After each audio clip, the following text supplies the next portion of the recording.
Hello viewers, আমি সঞ্জীব সরকার বাপন জীবপন ডায়েরিসে জানাই তোমাদের আবার স্বাগতম। আজকে সোনারগাঁয়ে পানাম সিটিতে যাওয়ার উদ্দেশ্যে বের হয়েছিলাম, কিন্তু রাস্তার পথেই আমরা আটকে গেলাম বৃষ্টিতে।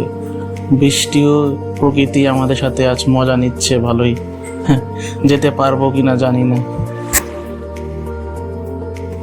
বৃষ্টি থামার পরই আমরা চলে আসলাম সেই 500 বছর পুরনো বাংলার ঐতিহ্যবাহী জমিদার বাড়ি, শাখার জমিদার বাড়ি। এবং আমার বন্ধু বলতে লাগলো যে এগুলো নাকি কুণ্ডু বংশের, তার দাদার দাদুরা এরা নাকি বানিয়েছে। আমি বললাম, কিরে ভাই, তুই কি নেশা করেছিস? এই কথা বলা মাত্র সে আমাকে ছাতা দিয়ে মারতে আসলো।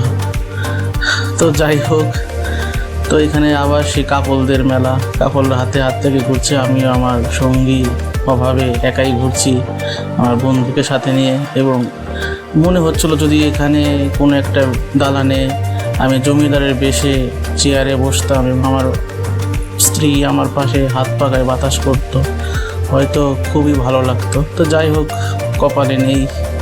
এবং ও আবার বলছিল যে এটা আমার দাদু বানিয়েছে, এটা আমার দাদু বানিয়েছে। আমি বললাম, ভাই তুই ভাই নেশা করে আজকে কেন আসলি আমার সাথে? তোকে কিভাবে বাসায় নিয়ে যাব? মজা করলাম, ও অনেক ভালো একটা ছেলে। আমরা একসাথে অনেক জায়গায় ঘুরেছি।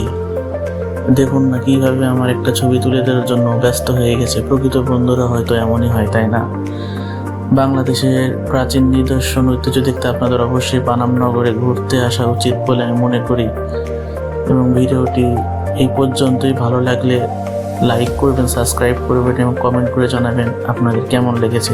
ধন্যবাদ।